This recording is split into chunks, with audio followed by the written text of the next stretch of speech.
You have queued up the Roulette Tapes, a program of adventurous music and conversation recorded at the New York City Concert Hall, Roulette. You can hear thousands of concert recordings from Roulette's past and present and find news of upcoming events celebrating innovation and imagination at roulette.org. Aren't you curious?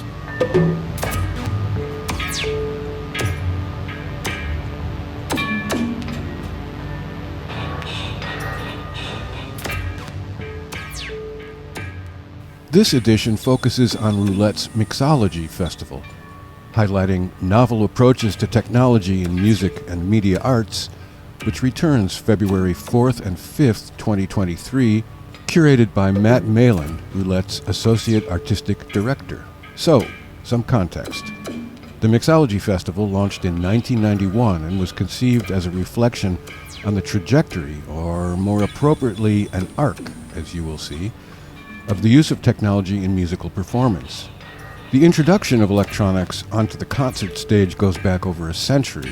The earliest examples include celebrated instruments like the theremin and Ons Martineau. In the 50s, turntables, tape recorders, and live processing began to appear on stage, as with Varese, Stockhausen, and Cage. Then, computers and synthesizers emerged, and innovative recording studio tricks shifted the focus. By the 60s, electronic music was an established genre, but it had one problem. Live performance was expensive and bulky. Some of those devices were as big as a car. So many early concerts consisted of a dark stage with spotlights on the loudspeakers, playing the composer's track. This launched a flurry of evolutions and revolutions, from David Tudor's interactive Rainforest, which birthed sound installations, to pop music's incorporation or appropriation of the techniques, to subgenres like turntablism, which blurs the lines between hip-hop and musique concrète. Plus, computers and software and hardware getting cheaper and smaller, the introduction of alternative controllers using light or movement to trigger sound, so the experience isn't limited to watching one person twirling knobs or staring at a laptop, which was a major chapter in all of this.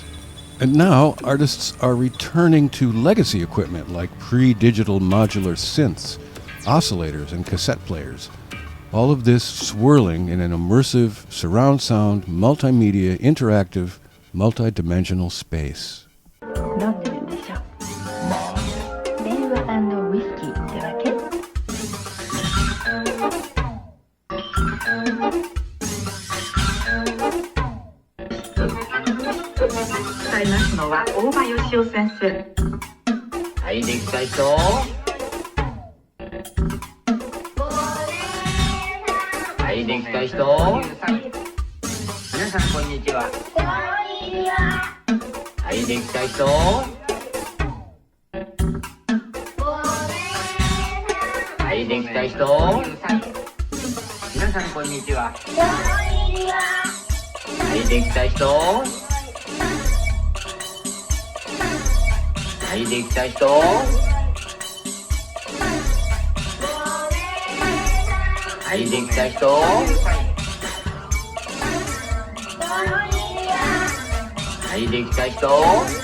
This is David Weinstein, and I'm sitting here at Roulette Intermedium in Brooklyn with Matt Mehlan. And I'm going to let Matt introduce himself, and we're going to talk about the Mixology Festival and its history and its future. And Matt is curating the next edition. So welcome, Matt, and tell me what you're thinking. Thanks, David. Man, what am I thinking? Well, I love that overview. I went to school for basically computer music. I went to a computer music program at Oberlin Conservatory. It was technology and music and related arts. I started there in the year 2000, and it was definitely right in the middle of the laptop era. Going to school for technology and music meant that we basically got that broad overview that you just gave. That was like our core curriculum. It's still sort of being taught that way. I think it's actually a really rich tradition, but within it lies the basic conundrum of like the fact that any electronic music performance or, multimedia performance that involves a kind of musical performance within it, there's a mediation between the performer and the sound coming out of the speakers. There's something that happens between those two, and so all of those things you described are like the various human ways that we've tried to come up with to solve that. It's different from holding up a resonating body that has vibrating strings.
This will be the fourth or fifth Mixology Festival that I've curated. And each time it's been kind of a variation on one of those things, like what is the current sort of performative space for making music that intersects with electronics or technology of some kind. And in 2014, that was right as modular synths were sort of making a big comeback in the more consumer music tech world. You could buy modular synth. You could buy modules for modular synthesizers at Guitar Center, Since when I was in college, they were exclusively at institutions, educational institutions that had big budgets to be able to house and maintain that type of machine. So that was a really big deal at the time. So it was like, oh man, who are people that are moving past using the laptop or using the computer or moving just alongside it and doing something that, as you said, like maybe engaged some previous technologies, but was getting away from that computer screen interface.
And then another year, I was thinking like, oh, well, who's bringing it into more performative spaces, like intersecting with dance or filmmaking or performance art or installation work. Last year, I had been teaching in the sound program at the School of the Art Institute of Chicago, and I had put together a lecture that was kind of revolving around Jerome Cooper, who is a percussionist, who's not someone you would necessarily think of as an electronic musician necessarily, but I had come across some writing of his and some liner notes where he was talking about like, I don't play the drums, I play a multi-dimensional instrument. This is an expanded instrument that I create by bringing things together. And I started thinking about like how in an electronic music setting, almost everybody whose primary instrument is electronics, that tends to be how they function, in my opinion. It's like your instrument isn't necessarily the laptop, right? Like that's sort of like our own limitation of what history provides us, right? It's like we wanted the instrument to be the laptop, or we wanted the instrument to be the synthesizer or the piece of software, but it's actually the combination of all of those things like taken together, right? Like the instrument is definitely as much the loudspeakers as it is the, it's the entire contraption. So I really tried to bring in people that were working where their instrument was very clearly like a combination of those things. And so you had people like DeForrest Brown Jr., who uses an iPad, but thinks about it in this like really intense historical way in the context of the history of techno, which is a music that also has a really long history, like connected to the timeline that you just outlined.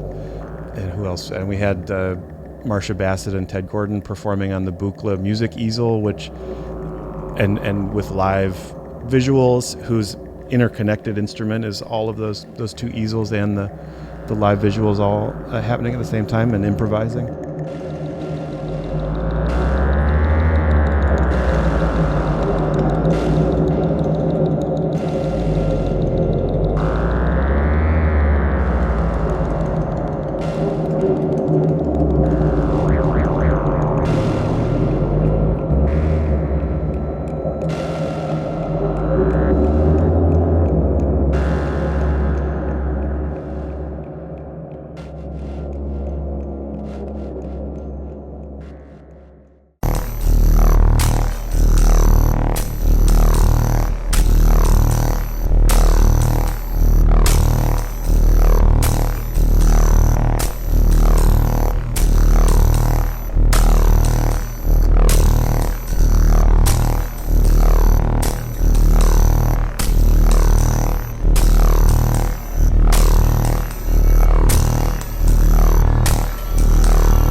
And one direction that it had me going is like thinking about what are the histories that diverged from a sort of classical music interpretation of electronic music. You know, techno is somehow disconnected from the classical music. You know, back in when we were in college, we'd have that classic argument about whether the music that, if it had a beat or not, would be the distinction between whether it was considered serious music or not.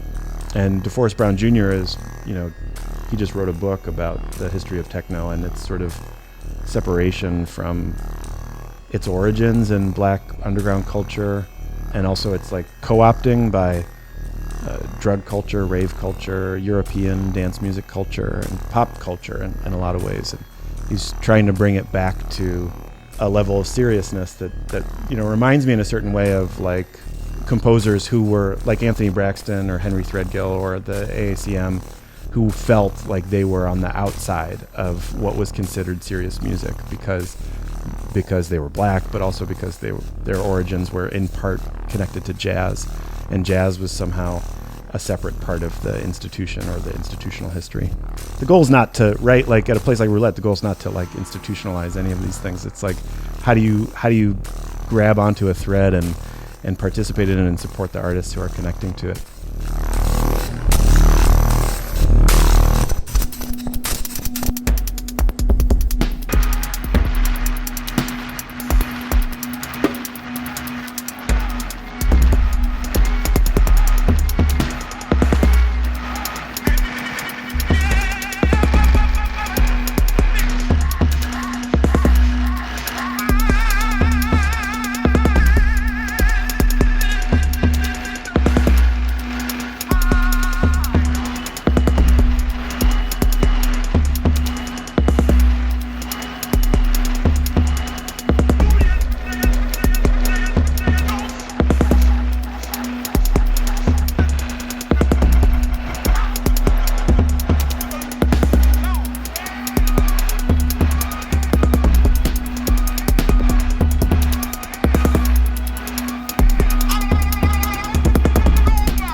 This year, the artists that I brought in a lot of ways are an outgrowth of like me starting to think about like how you bring in dance music, adjacent electronic music, and intermedia projects or multimedia projects that wouldn't normally be in a concert hall setting and in a space that's dedicated to listening and listening only, as Roulette is to a certain extent, right? And so this year we have Bergsonist, who's an artist, Selwa App. She's doing a collaboration with Miho Hattori, who many will know from Chibo Mato. We have Mirovaya Linia, which means world line in Russian, and it's a duo between Julia Pello and Gerald Donald. Gerald is one half of the duo Drexia, which is sort of legendary techno group, and also one half of the group Doppler Effect, which is legendary techno group. And then we also have Kasim Nakvi, who isn't necessarily a maker of dance music, but as a drummer is connected to rhythm in a certain way, and it all seemed to match what Kasim Nakvi does. The reason I was talking about him being a drummer, he was in this group Dawn of MIDI. They made an incredible record that is it's a trio, an acoustic trio of piano, upright bass, and drums that sounds like electronic music. It sounds like it could only be made by electronics.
As a teacher in a sound department, as a metaphor for this, I realized at a certain point that I never put any restrictions on my students, so they could bring in a hip-hop beat, they could bring in a spoken word piece, they could bring in like a J-pop song or whatever they were working on in Ableton, and then we would all give it the same seriousness. But what was interesting is like then you try to critique it the way that you would critique something that is coming from inside of the institution.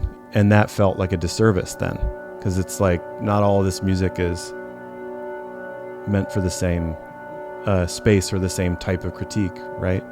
And the concert hall isn't built for every type of music, but that doesn't restrict one's ability to sort of like engage them all on the same level. So then, yeah, the question becomes, how do you do that? That's part of what I take as the challenge in doing these mixology shows is like, yeah, how do you start engaging some of those things without just being like, let's try to bring techno to the concert hall? That's not necessarily what these artists are doing.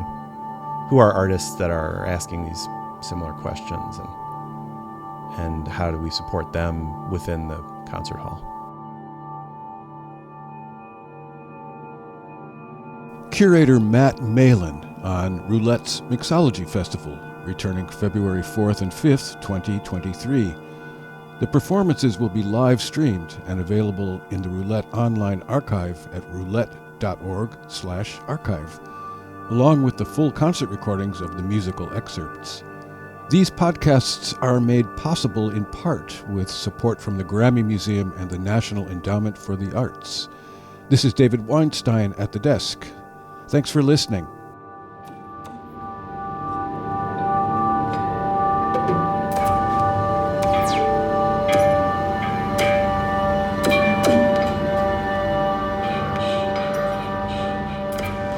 You have been listening to the Roulette Tapes, a program of adventurous music and conversation.